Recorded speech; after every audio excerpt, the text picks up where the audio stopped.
দিনের আলোর থেকে রাতের আলোতে এই মন্দিরটাকে দেখতে আরো বেশি ভালো লাগবে। धीरे धीरे चबाइएगा, खाना नहीं, इसके मजा तो तब लगेगा।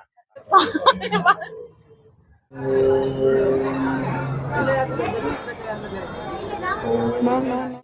ভিজিট এখানে করতে হবে, না আসলে পুরো মিস করে যাবে। হে হাই এভরিওয়ান, আমি Suparna and big welcome to my channel Suparna's world. আজকে আবারও নতুন একটা ব্লগ নিয়ে চলে এসেছি। আগের পার্টে তোমরা দেখেইছিলে যে আমরা বেনারস এসেছি। তো এখানে আসার পর রুমে এসে স্নান দান করে তারপর এবার আমরা রেডি হয়ে নিয়েছি। এবার আমরা যাব সাইট সিন ঘোরার জন্য, মানে বেনারসের যে মন্দিরগুলো আছে সেগুলো ঘুরে দেখার জন্য। এখন বসে আছি, খাওয়া দাওয়া করব, তারপর আমরা এখান থেকে যাব। কোথায় কোথায় ঘুরছি না ঘুরছি সবটাই তোমার সাথে শেয়ার করবো, তো দেখতে থাকো।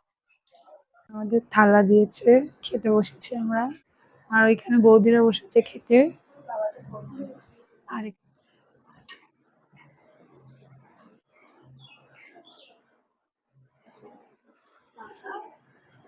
শাস্তি ছাড়া নেবেন। তো খাওয়া দাওয়া কমপ্লিট, এত খাওয়া তো আজকে রান্না আইটেম কি কি ছিল সেটা বলি। ভাত, ডাল, আলু চচ্চড়ি টাইপের কিছু একটা, তার সাথে ইঁচড় দিয়ে সোয়াবিন দিয়ে একটা তরকারি, আর তার সাথে ছিল পায়েস। তো এগুলোই ছিল রান্না। রান্না মোটামুটি খুব আহামরি ভালো না, তবে খুব খারাপও না। যাই হোক, খাওয়া দাওয়া হয়ে গিয়েছে, এখন আমরা আবার আমাদের রুমে এসেছি। এবার ঘরে তালা দিয়ে জিনিসপত্র নিয়ে এবার আমরা একবারে যাব সাইট সিন করার জন্য। তো হোটেল থেকে এসে আমরা টোটোতে উঠে পড়েছি, 20 টাকা করে নিয়েছে পার হেড। তো আমরা যাচ্ছি এখন মন্দিরে দর্শন করতে, মানে বাবা বিশ্বনাথের দর্শন করতে।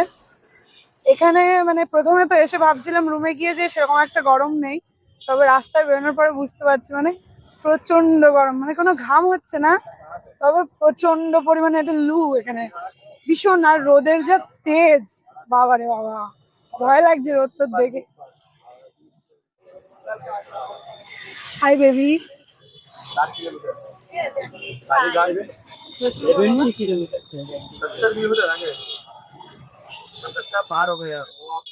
বাইরের রোদটা শুধু দেখো, বাপ রে বাপ। তো আমরা মন্দিরে আসার জন্য যে অটোতে উঠেছিলাম, সেই অটো থেকে আমাদেরকে নামিয়ে দিয়েছে মন্দিরের ঠিক 700 মিটার আগে। এখন আমাদেরকে এই 700 মিটার হেঁটেই যেতে হবে, মানে পুরো মন্দির পর্যন্ত নাকি কোনো অটো টোটো কিছুই যায় না। তো শুধুমাত্র রিক্সা যায়। তো আমরা যেহেতু টোটোতে উঠেছিলাম, তা সেই টোটোতে যাবে না, তো সেটার জন্য 700 মিটার আগে নামিয়ে দিয়েছে। আর এই 700 মিটার আমরা হেঁটে হেঁটেই যাবো। আর এই রাস্তাটাতে পুরো রোদ। এর আগের ভিডিওতেই বললাম যে যেহেতু মানে এখানে লু বইছে, তো সেটার জন্য কোনো ঘাম হচ্ছে না, কিন্তু প্রচন্ড গরম লাগছে। চলো যাই, এইভাবেই দেখি যে পুরো সারা রাস্তাটা এরকম থাকে নাকি ছাওয়া টাওয়া পাই। আমরা কিন্তু মন্দিরের একদম কাছাকাছি চলে এসেছি। এবার আমরা আমাদের ফোনগুলো লকারে রাখতে যাচ্ছিলাম। তো বন্ধুরা, আমরাও বেরিয়েছিলাম সাইট সিন করতে, আর ভেবেছিলাম যেহেতু দুপুরের দিকে প্রচন্ড ভিড় হয়, সেটার জন্য বিশ্বনাথ বাবার দর্শন করব রাত্রেবেলা নিরিবিলি। কিন্তু ভগবান যেটা ভেবে রাখে আমাদের তো সেই মতোই চলতে হবে। তো আমরা হচ্ছে দর্শন করতে আসিনি, নর্মালি ঘুরতে এসেছিলাম। কিন্তু ঘুরতে এসে আমরা সবাই খুব ভালোভাবে দর্শন করে পুজো দিয়েছি। এটা কিন্তু পুরোটা বাবার ইচ্ছাতে, মানে ভাবতে পারিনি এত ফাঁকায় ফাঁকায় পুজোটা দিতে পারবো। হর হর মহাদেব। হর হর মহাদেব। আখি কিছু বলবি না, ইমোশনাল হয়ে গেছে আখি। মানে আমরা অনেক কিছু ভেবেছিলাম যে অনেকটা ভিড় হবে, অনেকটা সময় লাগবে, সেইভাবে দর্শন করতে পারবো না, সেভাবে হয়তো দেখতে পাবো না ভালোভাবে। বাট বলে না ভগবানের মানে কি বলে ওটা, প্ল্যান, মানে ভগবানের ইচ্ছা না হ্যাঁ, থাকলে কিছু ভগবানের হতে চায় ইচ্ছা সব সময় আমাদের জন্য বেস্ট। তো সেটাই, তো ভগবান যেটা ভেবে রেখেছিল সেটাই হয়েছে। যাই হোক, আমরা খুব ভালোভাবে পুজো দিয়েছি। পুজো দেওয়া কমপ্লিট আমাদের। এখন আমরা যাচ্ছি ওই চূড়াটার সাথে ফটো তুলতে, যেহেতু মন্দিরের ভেতরে ক্যামেরা অ্যালাউড না। আর চূড়াটার সাথে ফটো তুলতে হবে, সেটার জন্য এখন এই ঘাট দিয়ে যাচ্ছি। তো চলো, আবার পরে দেখা হচ্ছে। দুপুরবেলা যখন আমরা ফটো তুলতে গিয়েছিলাম তখন প্রচণ্ড ভিড় থাকার কারণে এই মন্দিরের কোনো ভিডিও করা হয়নি। তাই জন্য রাত্রেবেলা আবার গিয়েছিলাম, সেটারই ভিডিও তোমাদের সঙ্গে শেয়ার করলাম। তারপরে আবার ঘাটে চলে এসেছিলাম, এখানে চলছিল আমাদের কিছু ফটোশ্যুট। তো এখন আমরা যাচ্ছি মণিকর্ণিকা ঘাটে। অনেক শুনেছি এই ঘাটের কথা, এই প্রথমবার মানে এই প্রথমবার আমরা সামনে থেকে দর্শন করব, সেটার জন্যই যাচ্ছি এখন মণিকর্ণিকা ঘাটের দিকে। আর আমাদের বৌদি একবার ঘুরে এসে আমাকে বলছে এটা মণিকর্ণিকা ঘাট না। তারপর দাদার কাছে একটু ঝাড় খেলো, যাকে সেই সব পার্সোনাল ব্যাপার, সেগুলো আর বললাম না। তারপরে এখন আমরা আবার যাচ্ছি মণিকর্ণিকা ঘাটটা দর্শন করতে। তারপরে এখানে মণিকর্ণিকা ঘাটের দিকে যাচ্ছিলাম। বৌদিরা আগে থেকেই গিয়ে দাঁড়িয়েছিল আর আমি আর রাখি লাস্টে গিয়েছিলাম। তো প্রথমে যখন গিয়েছিলাম তো এই সাইড দিয়ে টিন দিয়ে পুরোটাই ঘেরা ছিল, সেই জন্য কোনো ফটো ভিডিও করতে পারিনি। তাই সামনে থেকে যখন নৌকায় উঠেছিলাম তখন একটা ভিডিও করে নিয়েছিলাম। তারপর চলে গিয়েছিলাম মণিকর্ণিকা ঘাটের এই মন্দিরটা দর্শন করতে। এই মন্দিরটা এক সাইডে কাত হয়ে কেন আছে সেটারই গল্প আজকে তোমাদের সঙ্গে বলবো। অনেকেই হয়তো জানো, কিন্তু যারা জানো না তাদের জন্য বলছি। এই মন্দিরটা যে স্থাপন করেছিল সে চেয়েছিল এই মন্দিরটা স্থাপন করার পর তার মানে স্থাপন করে তার মা-বাবার ঋণ থেকে মুক্ত হতে। এই ইচ্ছাটা মনে রেখেই সে জল অর্পণ করেছিল আর জল অর্পণ করার সাথে সাথেই মন্দিরটা কাত হয়ে গিয়েছিল। কারণ ভগবানও চায় না মা-বাবার ঋণ শোধ হোক। কারণ মা-বাবার ঋণ কখনোই শোধ হয় না। এই কারণেই মন্দিরটা কিন্তু এক সাইডে কাত হয়েছিল। তোমরা কারা, কারা এই গল্পটা জানতে আগে থেকে সেটা অবশ্যই কমেন্টে জানিও। যারা জানতে না সেটাও কিন্তু বলে যেও। মণিকর্ণিকা ঘাট থেকে আমরা এখন মানে হেঁটেই মানে ঘাটগুলো এক্সপ্লোর করছি। হ্যাঁ, চারিদিকটা মানে আমরা প্রথমে ভেবেছিলাম বোটে চড়ে ঘুরবো, কিন্তু বোটে চড়ে ঘুরলে পুরো ঘাটটা ভালোভাবে মানে ঘাটের ইয়েগুলো ভালো করে দেখতে পারতাম না। তো সেটার জন্য আমরা ঠিক করলাম যে হেঁটেই প্রত্যেকটা ঘাট ঘুরে ঘুরে দেখবো। একটু সময় লাগবে, কিন্তু এটাতেই বেস্ট মানে ভালোভাবে সব থেকে ভালোভাবে ঘুরে দেখা যাবে। তো সেটার জন্য এখন আমরা যাব সব শেষে নোমো ঘাটে। তো চলো দেখি কতক্ষণ সময় লাগে। ঘাটগুলোতে মানে এরকম সুন্দর করে ছবিগুলো আঁকা থাকে, এগুলো দেখতে অসম্ভব সুন্দর লাগে। মানে এখানে এসে আমার তো মানে প্রথম থেকে শেষ অবধি একবারও মনে হয়নি যে ক্যামেরাটা একবার বন্ধ করি। মানে প্রত্যেকটা জিনিস সুন্দর, এখানে পেন্টিং গুলো খুব সুন্দর করে।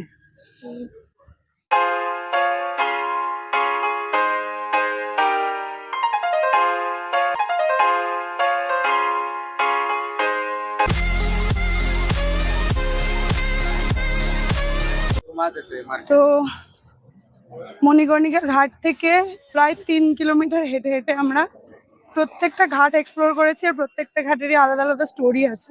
তবে নোমো ঘাটে আমরা যাইনি, যেহেতু সেটা কালকে বোট রাইড করার সময় নিয়ে যাবে, সেটার জন্য নোমো ঘাটে আমরা যাইনি। এখন আমরা আলাদা আরেকটা জায়গায় যাব, সেটার জন্যই আমরা অটো স্ট্যান্ডের দিকে যাচ্ছি। তো তোমরা যারা যারা আসছো আমি সবসময় সাজেস্ট করব যে ঘাটগুলো পায়ে হেঁটে এক্সপ্লোর করার চেষ্টা করো, আর একটু সকালের দিকে এক্সপ্লোর করো, মানে সকালের দিকে বেরো, তাহলে রোদটা পাবে না। আর রোদ না থাকলে কোনো কষ্টও হবে না। তো চলো এবার নেক্সট কোথায় যাবো সেটাই তোমাদের সঙ্গে শেয়ার করবো, দেখতে থাকো। নোমাঘাটের অটো স্ট্যান্ড থেকে অটোতে উঠে আমরা এখন সরবেদ মহামন্দিরে যাচ্ছি, যেটা হচ্ছে নোমাঘাট থেকে প্রায় 15 থেকে 17 কিলোমিটার হবে। আর আসা যাওয়া মিলিয়ে টোটাল ভাড়া 600 বলেছে আমাদেরকে। তোমরা সেটা বার্গেনিং করে নিতে পারো, এর থেকে আরেকটু কমও হতে পারে, বেশি হতে পারে। আমাদের প্রথমে 1000 বলেছিল, সেখান থেকে আমরা 600 করেছি। তো তোমরা চাইলে আরেকটু কমাতেও পারো, আবার এই টাকার মধ্যেও তোমাদেরকে নিয়ে যেতে পারে। তো চলো এবার ওই সরবেদ মহামন্দির যাওয়ার রাস্তার ভিউটা তোমাদের সাথে একটু শেয়ার।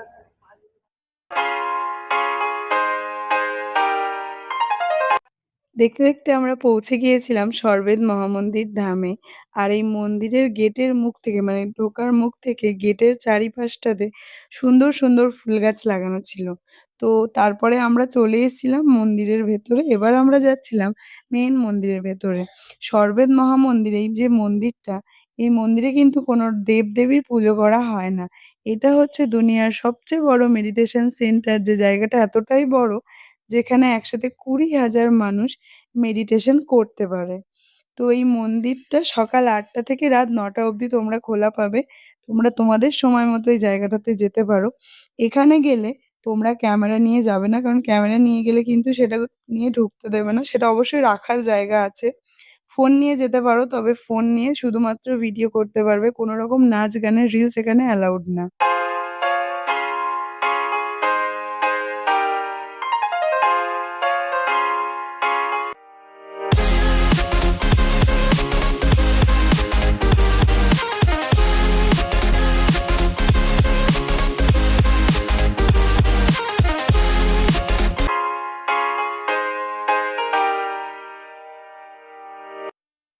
তো বৌদি, তোমার হচ্ছে এই মন্দিরটা কেমন লাগলো একটু বলো। এক কথায় অসাধারণ।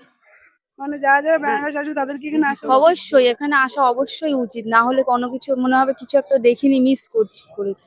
বল। মন্দিরটা সুন্দর, না আসলে বুঝতে পারবে না, এসে একবার দেখে যেতে হবে। ভিজিট করতেই হবে, ভিজিট এখানে করতেই হবে, না আসলে পুরো মিস করে যাবে। ভীষণ সুন্দর। তোমরা অবশ্যই অবশ্যই এসো, মানে মিস করো না, বেনারস আসলে অবশ্যই কিন্তু এসো, ঠিক আছে?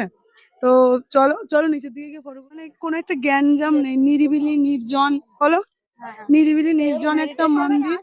এটা যেহেতু মেডিটেশনের জায়গা একটা, তো একদম শান্ত শৃঙ্খল জায়গা, মানে ভীষণ ভালো লাগবে এখানে আসলে।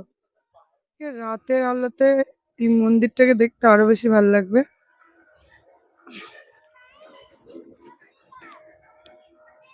আস্তে আস্তে আলোটা দিচ্ছে, যেহেতু এখনো সন্ধে হয়নি সেইভাবে। তো মন্দির দেখে এখন আমরা বেরোচ্ছি, আবার এখান থেকে আবারও আমরা যাব ঘাটে, মানে বেনারসি ঘাটে যাব, গিয়ে ওখানে গঙ্গা আরতি দেখবো। তো এখন এখান থেকে যাচ্ছি, আর আমরা ক্যামেরা নিয়ে এসেছিলাম সাথে, তো সেই ক্যামেরাটা রেখে আসতে হয়েছিল। এখানে ক্যামেরা সমস্ত কিছু রাখার ব্যবস্থা আছে, তার সঙ্গে এখানে এসেই তোমরা জুতো টুতো সমস্ত কিছু রাখতে পারবে, এটার জন্য আলাদা করে কোনো চার্জেস লাগবে না। তো চলো বেরোই, আবার পরে তোমাদের সঙ্গে দেখা হচ্ছে। তারপর আমরা সোজা চলে এসেছিলাম নোমঘাটে। রাতে নোমঘাটের সৌন্দর্য দেখতে। তো রাতের নোমঘাটের সৌন্দর্য কিন্তু সত্যিই আলাদা। তো এটা দেখার পর নোমঘাটের সামনেই একটা রেস্টুরেন্ট থেকে আমরা নিয়েছিলাম ৩ প্লেট চাউমিন। সকাল থেকে যেহেতু ঘোরার চক্করে সেইভাবে কিছু খাওয়া হয়নি, সেই জন্য চাউমিন খেতে চলে এসেছিলাম। এই প্লেটগুলো একেকটা প্লেট ৳৮০ করে নিয়েছিল। তবে টেস্ট একেবারেই ভালো ছিল না। শুধুমাত্র খিদে লেগেছিল বলেই হয়তো খেয়েছিলাম।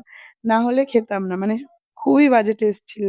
তো খাওয়া-দাওয়া সেরে এখন আমরা যাচ্ছিলাম কালভৈরব মন্দির দর্শন করতে। কারণ সকালবেলা আমাদের কালভৈরব মন্দির দর্শন করা হয়নি।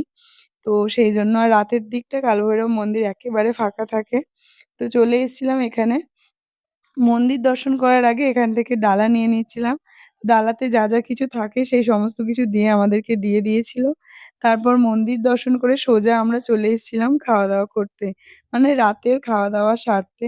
আর আজকে আমরা রাতের খাবারের জন্য নিয়েছিলাম রুটি, আর তার সাথে সাথে শাহী পানির।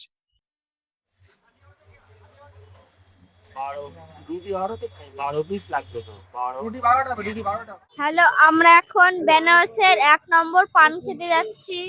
পানের দাম ৩০ থেকে ৪০ টাকার মধ্যে। এখন আমরা একটা ছোট রেস্টুরেন্ট থেকে আমরা এখন পানির টিক্কা রুটি খেয়ে আসছি আমাদের। আর মানে শক্তি নেই, আমরা পান খেয়ে ডাইরেক্ট হোটেলে যাব। রুটিটা খুব ভালো ছিল, আর পানির টিক্কাটা অসাধারণ ছিল, খুব ভালো ছিল। নৌমঘাটের সামনে থেকে চাউমিনটা একদম খারাপ ছিল, বিচ্ছিরি ছিল, ওটা ভালো ছিল না, সব কাঁচা কাঁচা ছিল। আপনারা আসলে এটা আপনাদের সামনে যাতে স্ক্যাম না হয় তার জন্য খাবেন না, ভালো করে ডিসাইড করে অন্য জায়গা থেকে ভালো জায়গা থেকে খাবেন। Good night.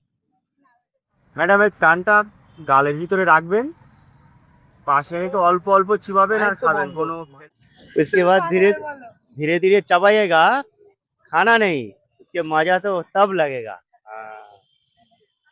দাঁড়া দাঁড়া, সবার একই পচা না পাগল, এ মিষ্টি পাতার মিষ্টি পান, মিষ্টি পাতার মিষ্টি পান, কি পান নাকি?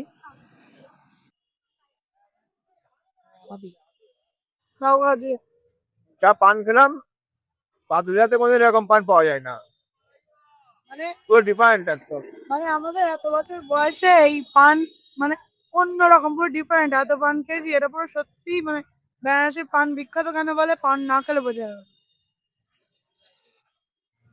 তো আমাদের কেমন লাগলো পান তো বললাম, তোর কেমন লাগলো? আমারও ভালো লেগেছে। তোমার কেমন লাগলো?